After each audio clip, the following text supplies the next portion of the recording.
नमस्कार दोस्तों, मेरा नाम है आशुतोष और आप देख रहे हैं डायनामिक इम्पल्शन। आज के इस वीडियो में हम बात करेंगे 19 दिसंबर 2022 के करंट अफेयर्स की। और ज्ञान को कभी बीच छोड़ जाए, इसलिए वीडियो को अंत तक अवश्य देखिएगा। तो चलिए शुरू करते हैं। आज का ये वीडियो इंपॉर्टेंट जानकारियाँ हैं, इसलिए अवश्य देखिएगा। सोमवार को उतनी इंपॉर्टेंट नहीं होती है, लेकिन हाँ आज इंपॉर्टेंट है। सबसे पहली जानकारी, तंदूर लाल चने को तेलंगाना में पंजीकृत जीआई टैग मिला है। इसके साथ राज्य में जीआई पंजीकरण की संख्या बढ़कर 16 हो गई है ना। देखिए ये जीआई क्या होता है। जीआई का फुल फॉर्म है जियोग्राफिकल इंडिकेटर टैग, है ना। जियोग्राफिकल इंडिकेटर मतलब एक क्षेत्र का जो इंडिकेटर होता है कि इस क्षेत्र में ये चीज़ फेमस है। मतलब जैसे one district one product type का है ना, आपने देखा होगा। उसी की तरह ये भी होता है। मतलब एक जगह पे वहाँ एक एरिया में कौन सी चीज़ फेमस है। जैसे तेलंगाना में पंजीकृत हाल ही में किया है तंदूर लाल चने को, है ना। हर राज्य में होता है और यहाँ के 16 हो गए हैं। अब जीआई पंजीकरण की संख्या हो गई है 16। जीआई भी जो फेमस हैं याद कर लीजिए। सारे याद कर सके तो अच्छा है, लेकिन बहुत कठिन होगा, है ना। मैं ये नहीं कहूँगा कि पूरा रट लीजिए, ऐसा कुछ मत करिए। ऐसा रखिए, मेन जगहों के जो मेन आपको लगे उनको याद कर लीजिए। बाकी हम भी देखते हैं, कोशिश करेंगे इसके ऊपर एक वीडियो बनाने की, वरना आप लोग आसानी से कहीं पे भी पा जाएंगे, उससे आप आसानी से पढ़ सकते हैं। इंपॉर्टेंट क्वेश्चन है, इंपॉर्टेंट जानकारी है, अवश्य थोड़ा और देख लीजिएगा तो पर्याप्त हो जाएगा। चलिए आगे बढ़ते हैं, अगली जानकारी को देखते हैं। अगली जानकारी, टाटा स्टील आधिकारिक तौर पर ओडिशा में FIH मेंस वर्ल्ड कप 2023 में भागीदार है। इसमें दो जानकारियां हैं, इंपॉर्टेंट क्वेश्चन है, वन ऑफ द मोस्ट आज का।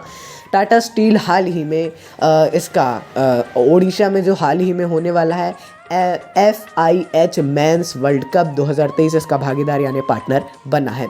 इस बार भारत आयोजित करने वाला है इसको। FIH मेंस वर्ल्ड कप प्रतिष्ठित आयोजन का ये 15वां संस्करण है, जिसको 13 जनवरी से 29 जनवरी तक आयोजित किया जाने वाला है। भारत में ही ओडिशा में आयोजित किया जाएगा। हॉकी वगैरह, ओडिशा हॉकी को बहुत बढ़ावा देता है ना। और मतलब ब्रांड एम्बेसडर वगैरह भी बहुत से होते हैं हॉकी के यहाँ के। बहुत अच्छी बात है, ये इंपॉर्टेंट क्वेश्चन है, पढ़ लीजिएगा इसके बारे में भी थोड़ा, है ना। और जितनी जानकारियाँ आप ले सके। ये 15वां संस्करण है, 14 बार अलग अलग देशों में हो चुका है, इस बार भारत करने वाला है। फोटो भी एक आपको दिखाई जा रही है। चलिए अगली जानकारी को देखते हैं। केंद्र शासित प्रदेश लद्दाख के प्रशासन ने आधिकारिक तौर पर लद्दाख के हानले को भारत के पहले डार्क स्काई रिजर्व के रूप में नामित किया है। अब इसी के साथ हानले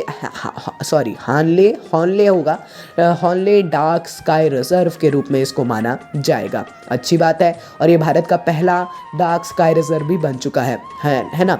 केंद्र शासित प्रदेश ने इस क्षेत्र को हानले राजस्व रेंज के 6 बस्तियों के समूह को कवर करने के लिए निर्धारित किया है। अच्छी बात है, टूरिज्म के क्षेत्र से बहुत अच्छा है। स्काई व्यू जो जिनको भी इसमें इंटरेस्ट होगा उनके लिए ये बहुत ही ज़्यादा अच्छी बात होगी, है ना। बाहर कहाँ कहाँ होता है उसकी भी थोड़ी जानकारी ले लेंगे।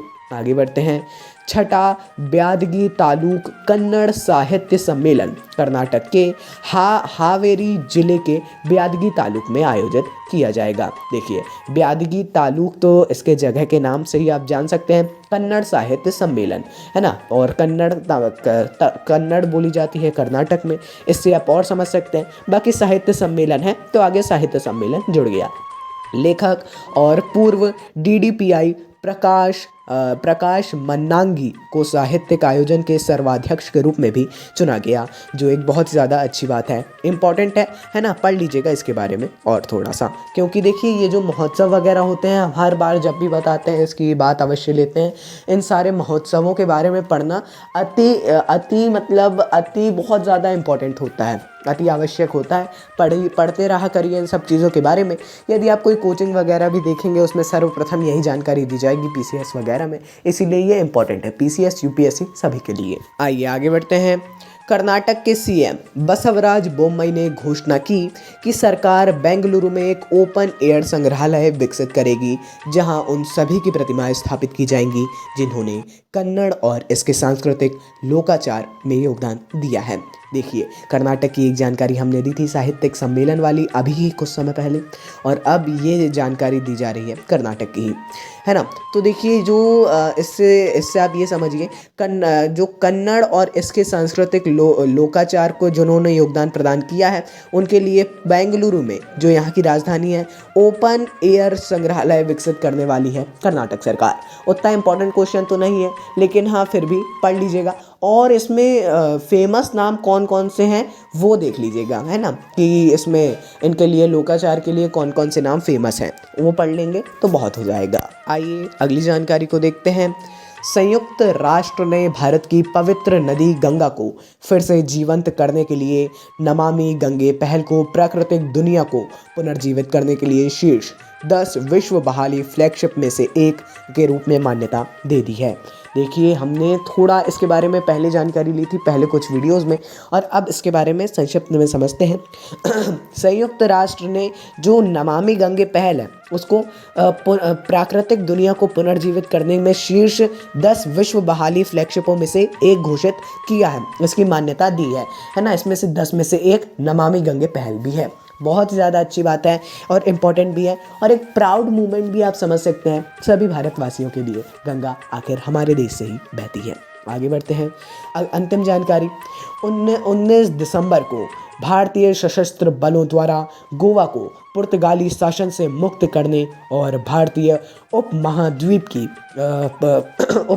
की पूर्व स्वतंत्रता की याद दिलाता है, एवं इसी के साथ इसी को याद करने के लिए प्रतिवर्ष 19 दिसंबर को पूरा भारत गोवा मुक्ति दिवस मनाता है।